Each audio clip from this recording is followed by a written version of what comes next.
comenzar a compartir mi presentación, ya que, bueno, en realidad el tiempo es relativamente corto. Y de hecho, bueno, trataré de no correr mucho, pero en todo caso, bueno, ya entiendo que después hay algunas preguntas al final, ¿no? Ya podemos por ahí hacer algo. Como decía que esta presentación, normalmente este tipo de cosas las hacemos con 3, 4 horas, así que vamos a acelerar en esta ocasión. Bien, comencemos. Bueno, vamos a ver el tema de todo lo que es gestión del cronograma y dentro de la versión 6 del PMBOK, ¿no? Porque ya sabemos que ahorita existe una versión 100, pero digamos que 6 todavía es la que más se está usando. Gestión del cronograma tiene varios procesos, tiene 6 para ser más específicos, que son planificar la gestión del cronograma, definir las actividades, secuenciarlas, o sea, ordenarlas, estimar la duración de estas actividades, ¿no? Desarrollar el cronograma, finalmente organizar todas las actividades y calcular los tiempos, todo lo que pueden necesitar, todo esto es parte de planificación. Y dentro de lo que es monitoreo y control, ya ahí va lo que es controlar el cronograma. Entonces vamos a ver estos 6 procesos. Bien, bueno, comencemos con el primero, con planificar la gestión del cronograma. Seguramente han visto este esquema, que bueno, a veces se suele presentar, ¿no? Que todo proceso tiene entradas, tiene salidas, tiene herramientas y técnicas. En el caso, en cualquier proceso de planificación, siempre va a haber el acta de constitución o project charter, como va a ser una de las entradas. Tenemos al plan de dirección de proyecto y los factores ambientales de la empresa y activos de procesos de la organización. Esto, de hecho, siempre va a estar en muchos de los procesos. Luego tenemos como herramientas y técnicas el juicio de expertos, algo que también siempre vemos en varios procesos, o sea, la opinión de gente con experiencia, el análisis de datos y, bueno, las reuniones, ¿no? Ya sean físicas o virtuales. Y la salida va a ser el plan de gestión del cronograma. Hasta acá, este proceso, digamos, si mi cronograma es pequeño, son, no sé, 30 actividades, puede que lo viemos. Pues estamos hablando de grandes proyectos, como por ejemplo, no sé, construir un hospital, una carretera que conecte 2 provincias, o ya proyectos que toman muchos meses, un año o años incluso, un aeropuerto, que abarcan millones de soles de presupuesto, entonces ahí ya se necesita hacer algo más elaborado. Y por eso incluso la misma gestión del cronograma se tiene que planificar. Entonces, este es el proceso de establecer las políticas, procedimientos, documentación, que permite planificar, desarrollar, gestionar, ejecutar y controlar el programa y proyecto. Proporciona orientación e indicaciones cómo se gestionará el cronograma. Por ejemplo, ahora en lo que es este software, que es mi mundo, y también en algunas otras áreas, están lo que se llaman las metodologías ágiles. Por ahí tal vez hayan escuchado. Entonces, al inicio del proyecto pueden decir, oye, ¿sabes qué? Voy a utilizar el enfoque tradicional en cascada, actividad tras actividad, o voy a usar una metodología ágil. Todo eso se planifica al inicio. O ¿sabes qué?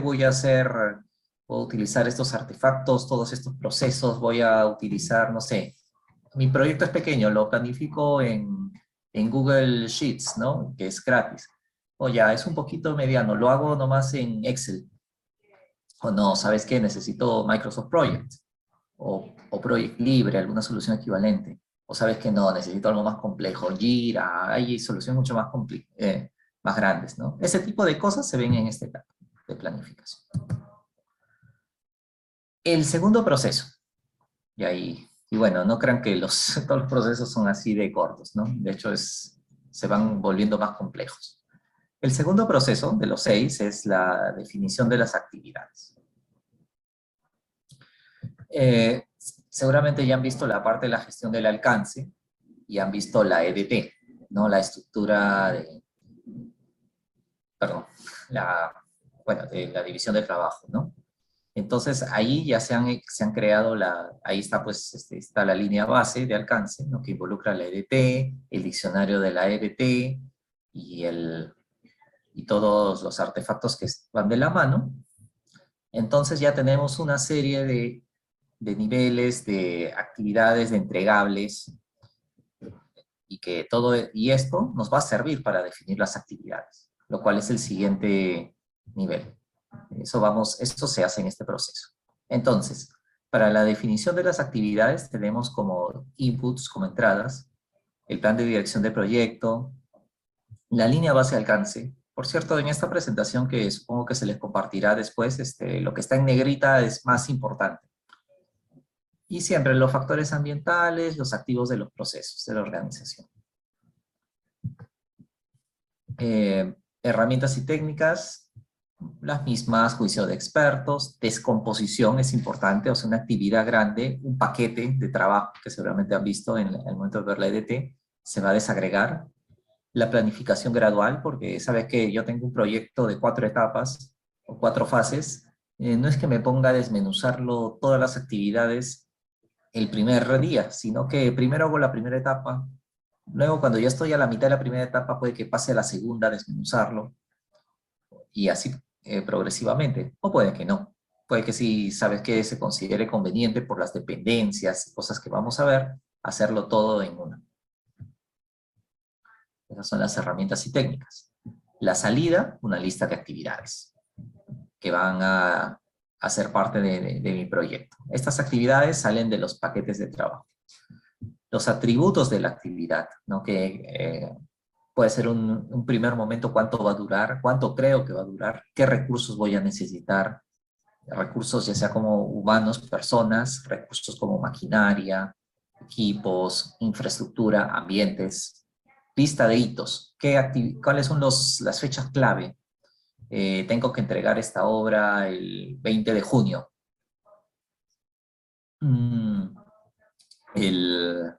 No sé, el ingeniero supervisor va a llegar el 1 de mayo. La inauguración con el alcalde va a ser el 15 de agosto. Entonces son fechas así que, ¿sabes qué? Yo puedo mover mis actividades, adelantar, postergar, pero hay fechas claves las cuales ya tengo que guiarme sí o sí, y esas son los hitos. Esos son los hitos. Las solicitudes de cambio y las actualizaciones. Porque después de definir las actividades, se va a modificar la línea base del cronograma, que va a ser el cronograma finalmente, que va a quedar, y la línea base de los costos, que bueno, eso se va a ver en otro grupo de procesos. Definir las actividades. Entonces, este proceso es definir, bueno, todas las actividades a realizar por cada uno de los entregables o paquetes de trabajo de la. Entonces, ¿qué hacemos? Tenemos cada paquete de trabajo, los dividimos en actividades. Las actividades necesarias para lograr dicho paquete de trabajo. Y recuerden, el EDT no tiene actividades, solo llega hasta paquetes de trabajo. El paquete de trabajo se va a dividir en actividades, ¿no? En este caso, ahí tomamos uno y salieron 4 actividades. Pueden ser más, pueden ser menos, puede ser una. Eso ya dependerá de cada caso. Y qué tanto detalle se usó en la EDT. Un ejemplito así bien rápido. Este es un proyecto X. Y en este proyecto tenemos el paquete reclutamiento, y dentro de administración y reclutamiento tiene estas actividades: definir perfiles y número de personal, enviar convocatorias a universidades o periódicos, entrevistas, seleccionar candidatos, firmar contratos e inducir a la organización. Listo. ¿No? Entonces, como pueden ver, la EDT es importante que la hayamos hecho antes. Si bien muchas veces uno dice, vamos a hacer el cronograma y partimos de cero, se puede hacer. Como les decía, hay proyectos pequeños, los cuales sí puedo ir a hacer mi cronograma en una. Pero, nuevamente, si tenemos esos proyectos grandes, complejos, que van a tener cientos, miles de actividades, muchos recursos, muchos plazos, empezar de cero es casi imposible, nos vamos a perder, se nos va a escapar algo. Por eso es mejor primero hacer todo lo que tiene que ver con el alcance, la EDT, estructura de descomposición de trabajo, y de ahí recién vamos a las actividades.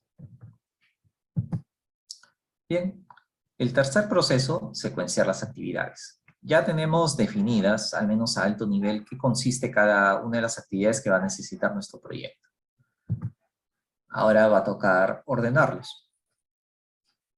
En ese caso, primero necesitamos, bueno, siempre el plan de dirección del proyecto, específicamente la línea base del alcance, que como recordarán y ya lo mencionamos, está compuesta por la EDT, el diccionario de la EDT y la definición de alcance, ¿no? También. En los documentos de proyecto están los atributos de la lista de actividades, los atributos de las actividades, que también ya vimos las características, la lista de hitos y el registro de supuestos. Y siempre están los factores ambientales de la empresa, pero en este caso en particular los activos de los procesos de la organización. ¿Por qué? Porque las actividades pues emplean recursos. Y en función a los recursos, a la disponibilidad de ellos, es que vamos a ordenar nuestras actividades. En cuanto a las herramientas y técnicas, están el método, hay métodos para ordenarlas. Por ejemplo, está el de diagramación por precedencia, determinación e integración de las dependencias, cuando es una actividad que se va a tener que hacer. Se van a tener que gestionar los adelantos y retrasos de actividades y los sistemas de información para la dirección de proyectos. Esto puede sonar medio complicado, este concepto, pero en realidad finalmente esto puede ser el Microsoft Project, puede ser incluso un Excel o una hoja de cálculo cualquiera, ¿no? Es simplemente cómo organizo mis actividades. Y como resultados tenemos como actualizaciones. Se crea el diagrama de red de cronograma de proyecto, donde se ordenan las actividades, se crean definen atributos de la actividad, se van cambiando, porque ya, por ejemplo, ya puedo establecer la actividad, pintar pared, va después de instalar ventana, por ejemplo. Entonces, lo que se llaman las actividades predecesoras y las que van después, ¿no? Entonces, y hay otros atributos que se van a ir cambiando o añadiendo. Se actualiza la lista de actividades, puede que haya una actividad nueva que no hayamos identificado previamente, la agregamos acá, o igual una actividad que ahora es innecesaria, la retiramos. El registro de supuestos, que esto se ve incluso desde la parte de iniciación, pero acá puede que se actualice, y la lista de hitos. Generalmente en este caso se detallan los hitos, ya tenemos más hitos que en una etapa anterior, lo cual nos ayuda a organizarnos. Estos son los documentos de proyectos que se van a actualizar en este proceso. Entonces, secuenciar las actividades consiste en identificar y documentar las dependencias entre las actividades del proyecto. Las actividades del cronograma pueden estar ordenadas de forma lógica con relaciones de precedencia adecuadas, así como también de adelantos y atrasos para respaldar el desarrollo posterior de un cronograma de proyecto realista y confiable. Es decir, de manera lógica, vamos a revisar cuáles son todas las actividades, qué relación hay entre ellas, y en base a ello vamos a ordenarlas. Pero de manera lógica, siguiendo una metodología no al azar. Primero, se suele ordenar las actividades usando métodos de diagramación. Hay dos, pero de hecho en la práctica solo usamos uno. El de por precedencia, que es el de la izquierda, porque es bastante entendible, ¿no? En comienzo, tengo la actividad A, tengo la actividad K, tengo la actividad H. Cuando he terminado la actividad A y la actividad H, paso a la actividad C. Después de la actividad A, también paso a la actividad B. Por ejemplo, la actividad F, para hacer la actividad F, tengo que haber hecho la A, tengo que haber hecho la H, y tengo que haber hecho la actividad K. Y así consecutivamente, y cuando termino todas las actividades, fin. Entonces, como acá dice, 12 actividades, 23 dependencias lógicas. Por otro lado está el método de diagramación por flechas, en el cual cada flecha es una actividad. Entonces ahí es donde empieza a confundir un poco. La actividad A dura 1. La actividad H dura 3. Pero la actividad A, para empezar la actividad C o la actividad F, no solamente tiene que haber terminado la actividad H, sino tiene que haber terminado la actividad A. Entonces, la actividad A terminó después de un día, digamos que estos son días, y la actividad igual se tiene que esperar 2 días más para que acabe la actividad H. La actividad K duró 2 días, pero tiene que esperarse un día más para que esperar que termine tanto A, H y K, y ahí recién pueden empezar F, que tiene su flechita, o F, C e I. Entonces es un poquito más confuso, ¿no? Por eso el método de diagramación por precedencia es más popular. Así que, bueno, de hecho, si en un momento van a dar un examen de certificación y en la práctica, por lo general, todo el mundo usa por precedencia. Por flechas es más para conocimiento. Entonces, el método de diagramación por precedencia incluye 4 tipos de dependencia. Ya, esto sí es muy importante. Existe la precedencia de relación fin-inicio. Acaba una primera actividad y entonces cuando termina puede empezar la siguiente, ¿no? Esto es bastante intuitivo. Tengo la relación ahí, y aquí está. Fin a inicio. Dice, relación lógica por la cual una actividad sucesora no puede empezar hasta que haya concluido la predecesora. Ya, perfecto, ¿no? No puedo construir el segundo piso hasta haber construido el primero, digamos. Y hay otras 3 que ocurren, no son muy comunes, pero se dan. La final a final, por ejemplo. Relación lógica en la cual una actividad sucesora no puede finalizar hasta que haya concluido la actividad predecesora. Ojo, no es que pueda empezar, sino no puedo finalizar hasta que el otro haya finalizado también. Por ejemplo, si yo hago yo estoy cuidando, supervisando algún proceso, no sé, oye, yo tengo que secar, calentar, digamos, no, está bien, secar una pared que se está pintando. Entonces yo no me puedo ir hasta que hayan terminado de pintar. Ellos van pintando y yo tengo ahí mi máquina para calentar y que va secando la pared. Entonces, cuando el otro acaba, yo acabaré, ¿no? Unos minutos después, 1 hora después. Pero no es que... Entonces tengo que esperar que el primero termine para que yo termine. Inicio, inicio. Relación lógica en la cual una actividad sucesora no puede comenzar hasta que haya comenzado una actividad predecesora. También podría aplicar el ejemplo que hemos dicho, ¿no? O sea, si yo soy algo, yo complemento a otro, incluso acá ya podría ir, no sé, a una cocina. Alguien que está preparando no sé, pues una salsa, mientras que la otra persona está cocinando lo que va, la guarnición. Entonces, ambos tienen que ponerse de acuerdo para hacerlo en paralelo, para que la comida esté lista y no se enfríe mucho. Entonces, ambos empiezan a la vez y terminan también casi a la vez. Inicio, inicio, fin a fin. Y la más complicada, que en esa sí no tengo un ejemplo que se me venga a la mente, pero hay que conocerla al menos conceptualmente, es la de inicio a fin, que es relación lógica en la cual una actividad sucesora no puede finalizar hasta que se haya comenzado una actividad predecesora. Suena un poco complejo, pero yo creo que con las flechas se entiende un poco más. Igual no suele haber esto, ¿no? Lo que más puede haber aquí, en todo caso, es saber un poco los conceptos. Y lo que sí, pues más del 90% de las actividades que tenemos y de la relación que hay son fin a inicio. Algo también importante en cuanto a las actividades es el tipo de dependencia que hay entre ellas. Se puede ver de 2 dimensiones. Las dependencias obligatorias y las dependencias discrecionales. Esa es la primera clasificación. Las obligatorias son porque por ley o porque por política de la empresa se hace de este modo. No, yo no puedo, por ejemplo, pintar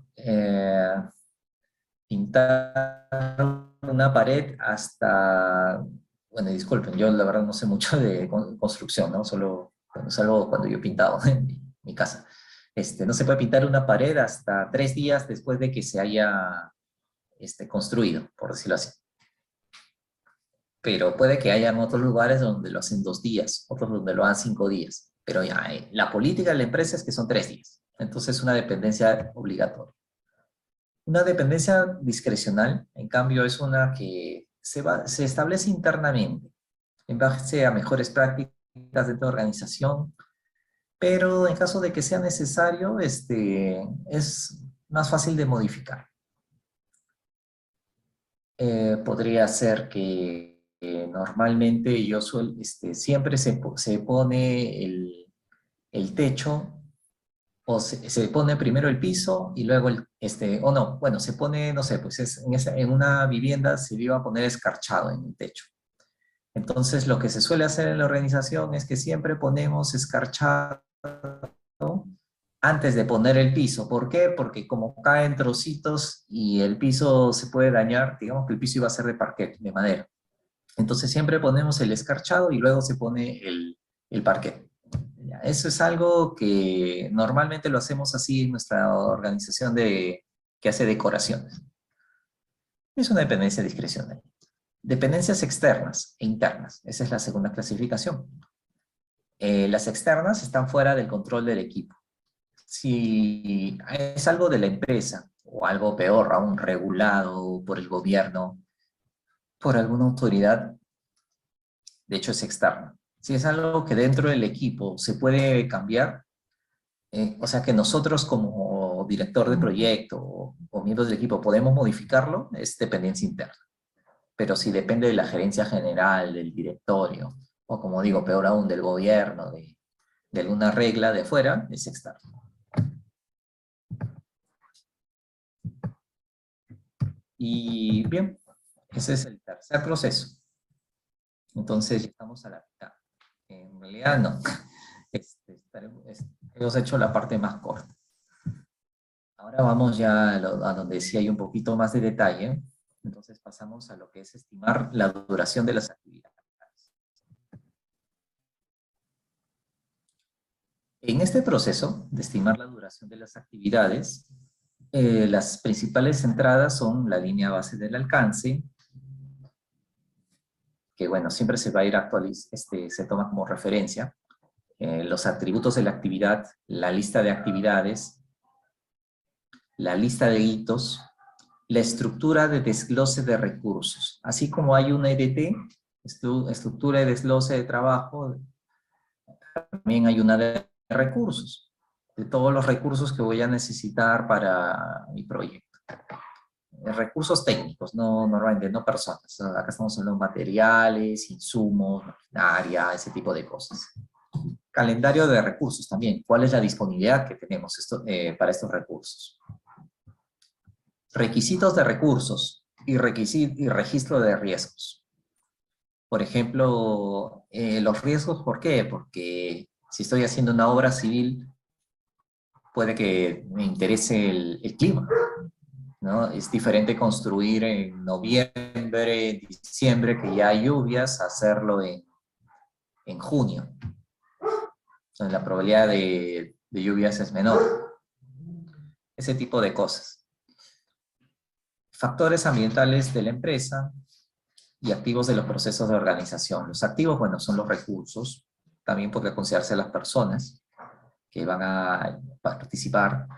Los factores ambientales de la empresa es, en este caso, normalmente, por ejemplo, si yo quiero hacer una contratación, ¿cuánto tiempo me demora? Hay empresas que son veloces. Otras, por ejemplo, del Estado, se tardan meses a veces para comprar un lápiz. Entonces son cosas que hay que tomar en cuenta. Herramientas y técnicas, juicios de expertos, los distintos tipos de estimación, que por ahí vamos a ver brevemente, el análisis de datos, la toma de decisiones, siempre, y las reuniones. Y como salidas tenemos las estimaciones de la duración de las actividades. La base de las estimaciones es muy importante y a veces no se hace.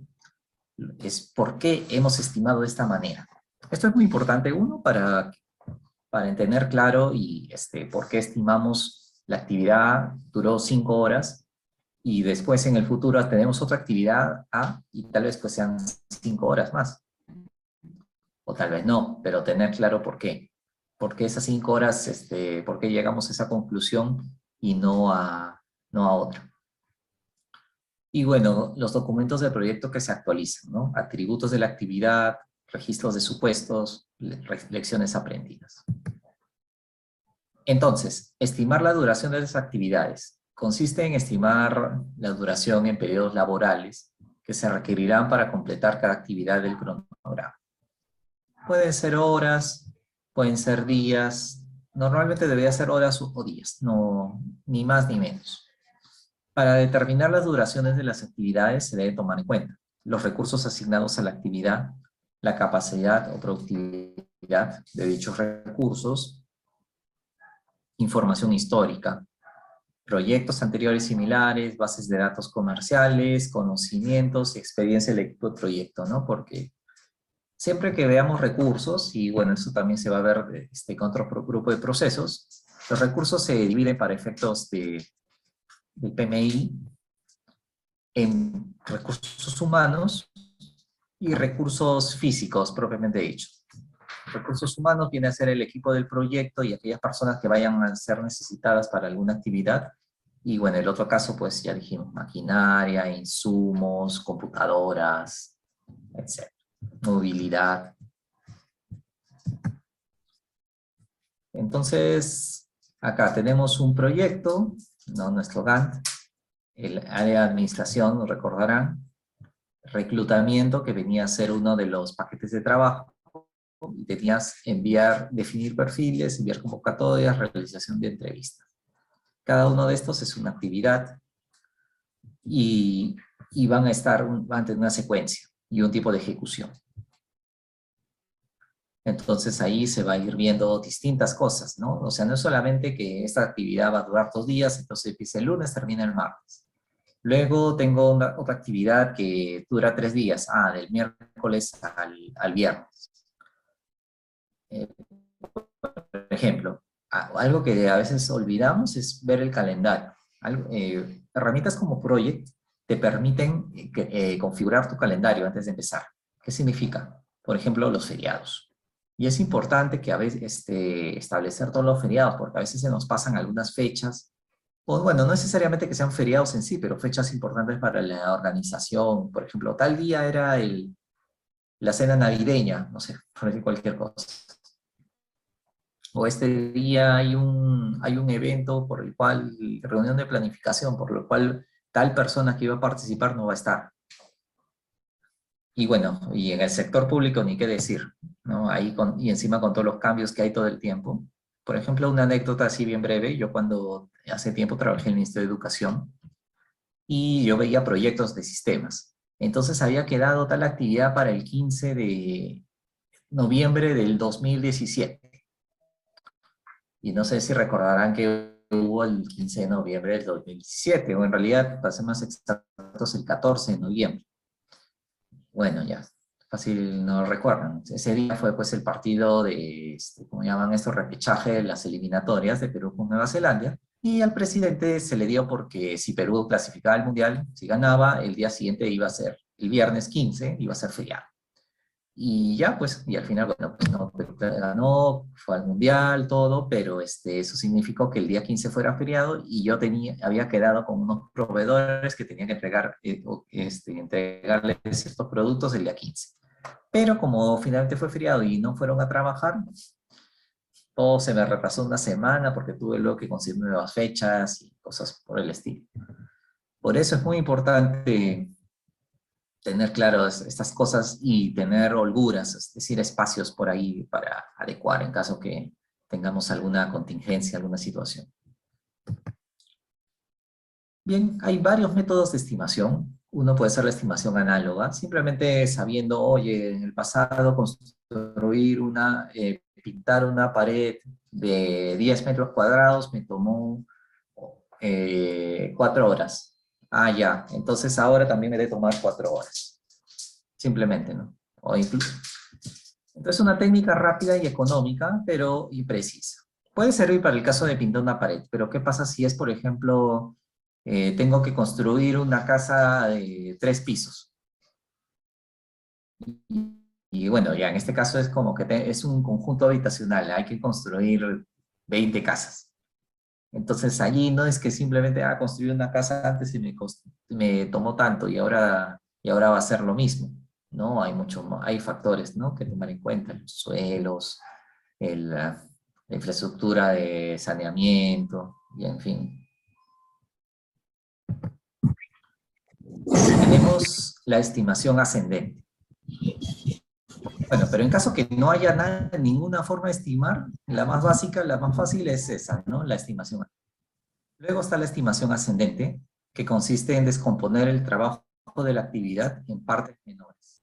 Dice, luego estimar los recursos necesarios de las partes inferiores y por último sumar todos los recursos desde abajo hasta arriba. Imagínense que sea esto de construir las casas de 3 pisos, ya, entonces me pongo a dividir, ¿no? Construir el piso de las bases, los cimientos, las columnas, pared 1, pared 2, pared 3, y voy sumando, ¿no? Voy sacando mis cálculos, sumando poco a poco, y puede que sea más o menos preciso, pero va a ser costoso, y me va a tomar un montón de tiempo.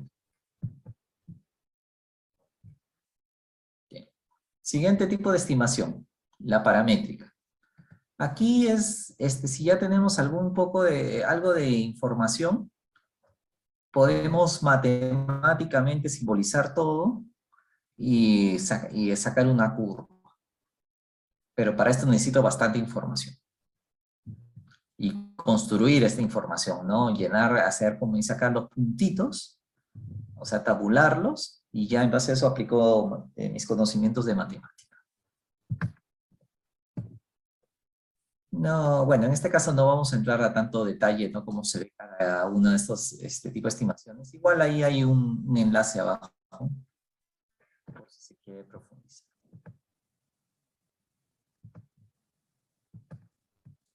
Bien, pasamos al quinto proceso, desarrollar el cronograma.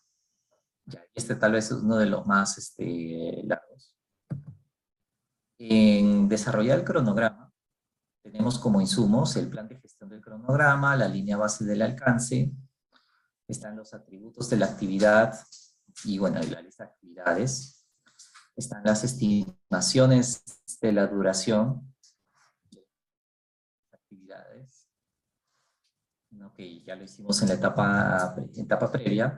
Lista de hitos, diagrama de red del cronograma del proyecto, asignaciones del equipo del proyecto, calendario de recursos, requisitos de recursos, registro de riesgos. Están los activos de los procesos de organización. Acá hay que conocer también algunas políticas, algunas características de la organización. Tenemos como herramientas y técnicas el análisis de red del cronograma, el método de la ruta crítica, la optimización de recursos, el análisis de datos, adelantos y retrasos, la compresión del cronograma, el PMIS, o sea, los sistemas, las plataformas o software que empleemos, y la planificación ágil, si es que usamos metodologías ágiles. ¿Qué resultados tendremos? La línea base de cronograma, el cronograma, datos del cronograma, calendarios de proyecto, solicitudes de cambio, plan para dirección del proyecto va a ser actualizado, porque se va a actualizar el plan de gestión de cronograma, la línea base de costos. También se van a actualizar los atributos de la actividad, registro de supuestos, estimaciones de la duración, registro de lecciones aprendidas, registro de requisitos de recursos y registro de riesgos. En teoría, si ya tenemos las actividades, ya las tenemos ordenadas y ya tenemos su duración, esto de hacer cronograma debería ser inmediato, ¿no? Pues podría ser, pero acá es que donde llegamos al momento que hay que considerar muchas cosas, ¿no?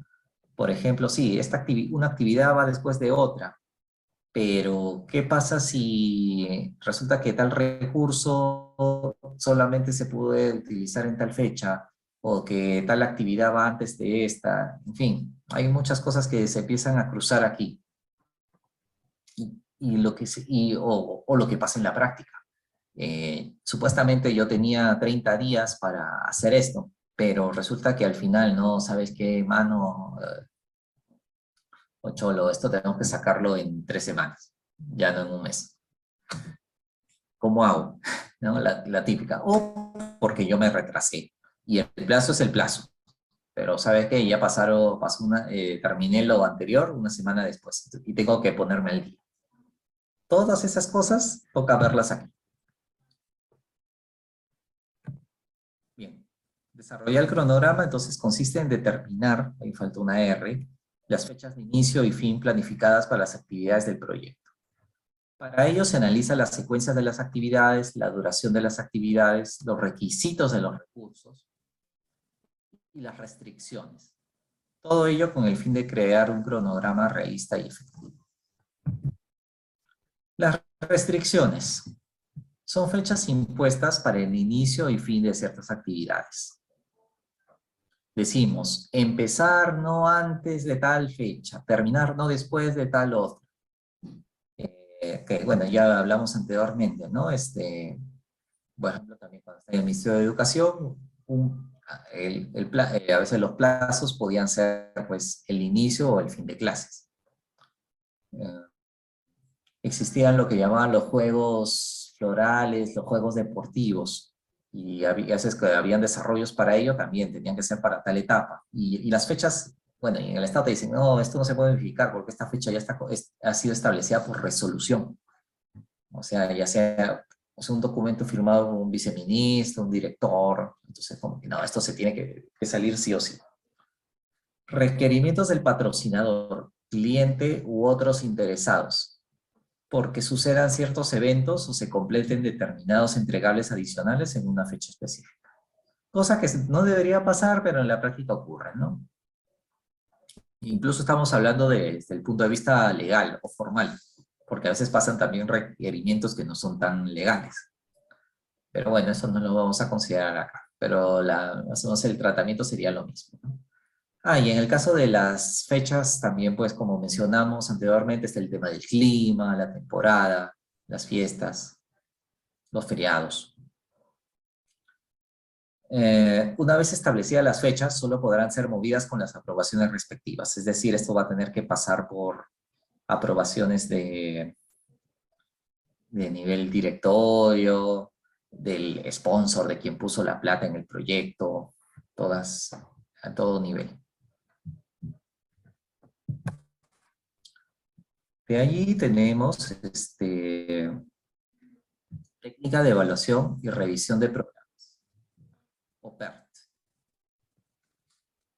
Esta sirve para estimar las actividades como conjunto.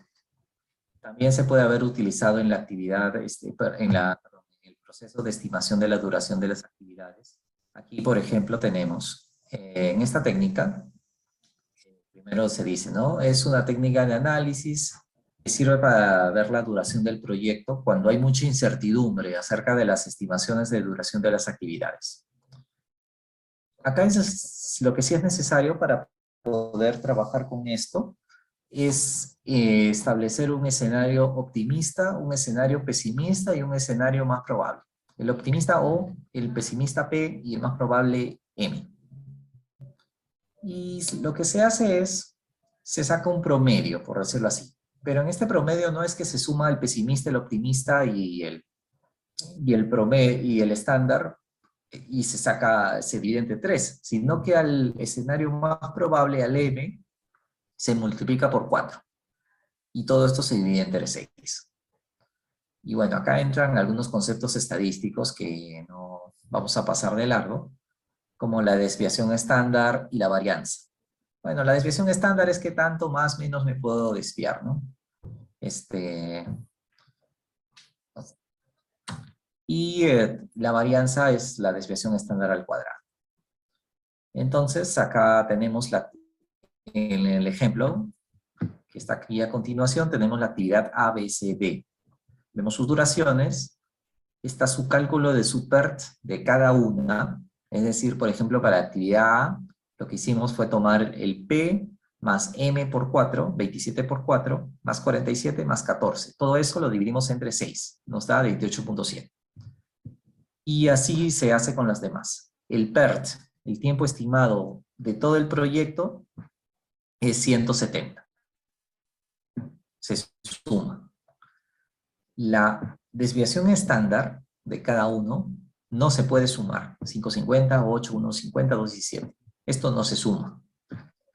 Lo que se puede sumar es la varianza. ¿Qué cosa es la varianza? Es la estimación, la desviación estándar al cuadrado. 30, 25, 64, 225, 469. Sumo todo esto y me va a dar 101,19. Le saco la raíz cuadrada y es 10,06. Así obtengo la desviación estándar del proyecto.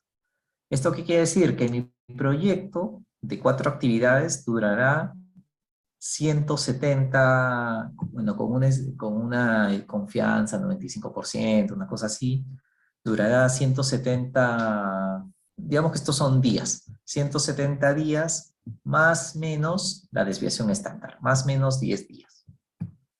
O sea, entre 160 y 180. Así, esta es una técnica, pues, rápida, digamos, en caso que no tenga muchos datos para estimar. Bien, vamos brevemente a lo que es la ruta crítica.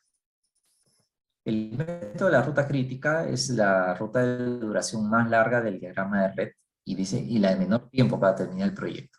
Si una o más actividades de la ruta crítica toman más tiempo de lo presupuestado, el proyecto será impactado a menos que se tomen acciones correctivas. Es decir, esta es la serie de tareas de que no puedo retrasar ninguna. Retraso ahorita, ya se me atrasa todo. Nos ayuda a enfocar dónde podemos iniciar nuestros esfuerzos, ayuda a determinar si un problema necesita atención inmediata, proporciona un medio para poder comprimir el plazo. Bien, el método de la ruta crítica en sí es un poco largo. Acá hay una serie de, voy a mencionar los conceptos, no voy a especificar ahorita cómo se calcula, pero sí, primero es importante lo que es holgura. Y hay 3 tipos de holgura. La holgura total es el tiempo que se puede demorar una actividad sin cambiar la duración del proyecto. Por ejemplo, si tengo 2 actividades, la actividad A y la actividad B, y luego empieza la actividad D, y la actividad A dura 5 días. La duración de la actividad aparece en el cuadrito de arriba al medio, 5. Y la actividad B demora 7 días, eso significa que la actividad D, que va a depender de esas 2, tendrá que empezar después que terminen estas 2, después de la A y después de la B, por eso están con flechita, ¿no? Esto es como el diagrama de precedencia. Si mi actividad A demora no 5 días, sino demora 6 días, se retrasó un día, no afecta a D. Por eso se dice que la holgura, hay una holgura. Si la actividad A demora 7 días, tampoco se retrasa. Pero sí hay un mayor riesgo. Esa es otra cosita que vamos a ver ahorita. Ya, entonces la holgura total es el tiempo que se puede demorar una actividad sin cambiar la duración del proyecto. En el caso de la actividad se puede demorar hasta 7 días sin retrasar el proyecto. Eso significa que su holgura es de 7 menos 5, 2. 2 días. Que es el tiempo que me puedo retrasar sin que pase nada. La holgura libre es el tiempo que se puede demorar una actividad sin retrasar la fecha más temprana de inicio de su sucesora. Ya, sería específicamente en este caso lo mismo, ¿no? El tiempo que puede retrasar una actividad sin cambiar la D. O sea, la actividad A se puede retrasar hasta 2 días.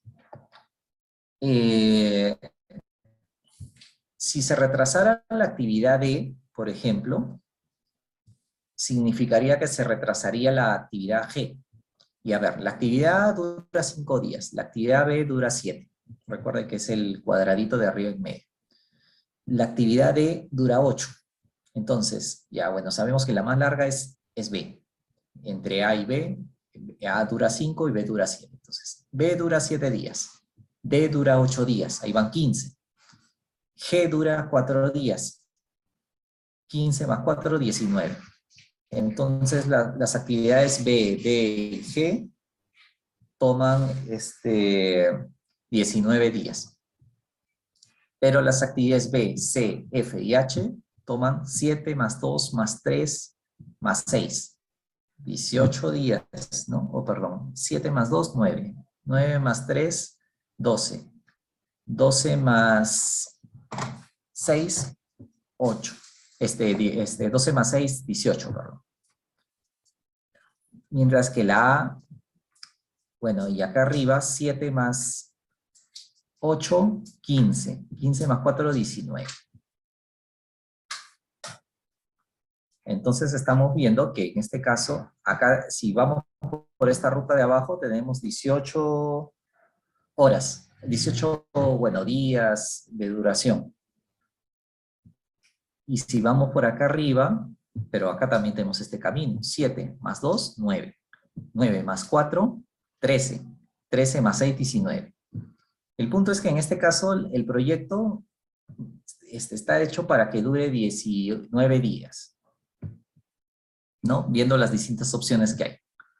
Si retraso alguna actividad, el proyecto ya va, no, por ejemplo, si retraso la actividad B, que dure 8 días, entonces ya no va a durar todo 19, sino va a ser 8 más 8, 16, más 4, 20.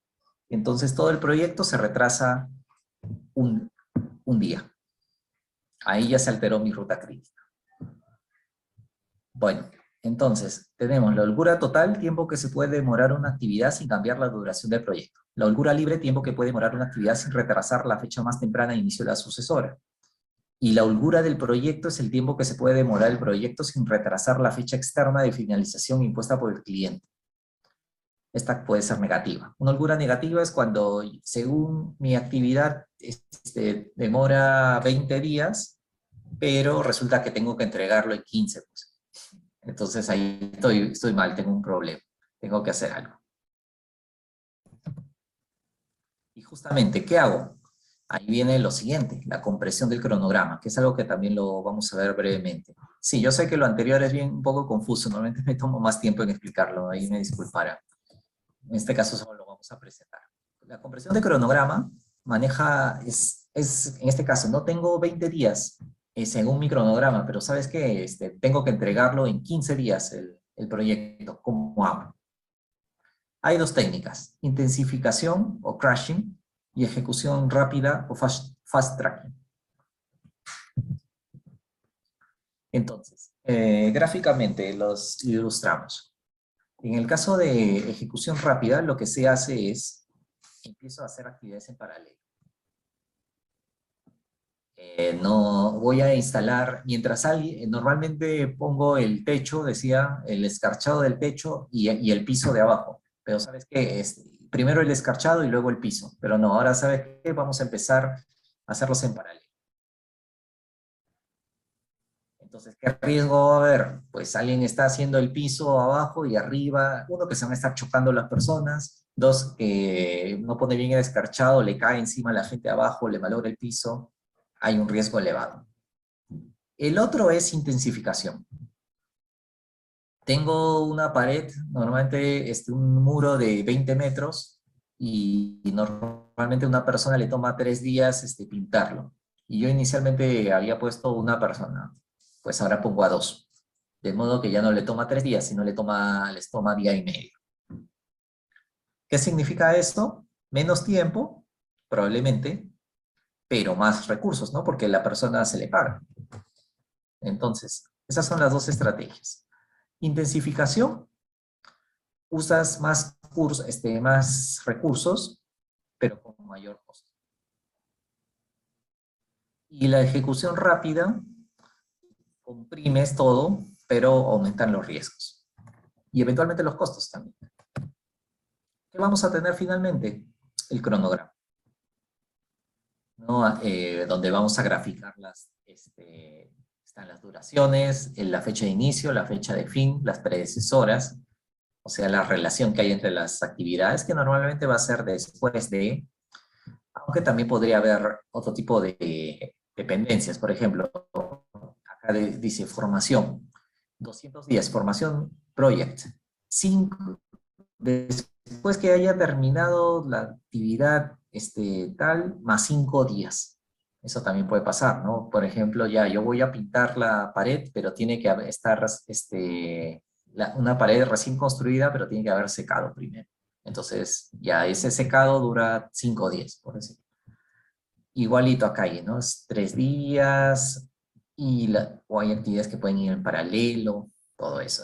Todo esto va a ser producto de todos estos 5 procesos que hemos visto de gestión del cronograma. Y por último, ya este es un poco breve porque ya estamos concluyendo, el proceso de control y monitoreo, controlar el cronograma. Controlar el cronograma ya va a ser durante la ejecución del proyecto, ir viendo que el cronograma se esté cumpliendo. O sea que si yo estimé de que tenía que avanzar tanto esta semana, se esté avanzando eso, o tal vez me estoy adelantando, o tal vez me estoy retrasando, y en caso que haya esta diferencia, ¿qué puedo hacer? ¿Es algo corregible o sabes que tu cronograma no es realista? Toca modificarlo. Y en ese caso tengo que contarle pues a mi sponsor, a todos los usuarios, y que ellos lo aprueben también, ¿no? O ¿sabes qué? Me van a decir, no, pues ahora ya no van a ser 12 pisos, van a ser 11, por decir cualquier cosa. Entonces, ¿qué necesito? Plan de gestión de cronograma, línea base del cronograma, todo lo demás que está aquí. Informes de rendimiento, solicitudes de cambio aprobadas, ¿no? Porque acá nos vamos enterando cómo va la ejecución. Las herramientas y técnicas, análisis de datos, método de la ruta crítica, los sistemas, información, optimización de recursos, adelantos y retrasos, comprensión del cronograma. Y como salidas, información de desempeño del trabajo, o sea, nuestro análisis, pronósticos del cronograma, cómo nos va a ir, solicitudes de cambio, plan para dirección de proyecto, se actualiza, ¿qué se actualiza? Plan de gestión del cronograma, línea base del cronograma. Cuando hicimos nuestro primer cronograma, después de pasar por todos los procesos, llegamos a la línea base. Esta se va a ir actualizando y también se va a actualizar el cronograma y los datos del cronograma. Entonces, controlar los cambios del cronograma es parte del control integrado de los cambios. ¿Qué cambios tenemos que tener aquí? Determinar el estado actual del cronograma del proyecto, influir sobre los factores que crean cambios en el cronograma, esto es importante. Entender por qué, por ejemplo, nos retrasamos y qué hacer frente a ello. Como director de proyectos tenemos que trabajar ahí. Determinar que el cronograma del proyecto ha cambiado. Como decía, hay casos donde sí, hay un retraso que me puedo poner al día, pero hay casos donde ya. Gestionar los cambios reales a manera que sucede. Y bueno, es hacer un seguimiento y tomar acciones frente a ese seguimiento. Y si es necesario hacer un cambio, gestionar. Ahí vamos viendo, hemos avanzado. Lo planeado está en verde, lo real está en amarillo. ¿Y qué hacemos frente a ese retraso? Vamos trabajando. Por último, sí, hay por ahí una pregunta, pero creo que van para después. La revisión de desempeño, además que ya vamos a terminar. La revisión de desempeño permite medir, comparar y analizar el desempeño del cronograma con relación a la línea base. En aspectos como las fechas reales de inicio y finalización, el porcentaje completado y la duración restante para completar el trabajo en ejecución.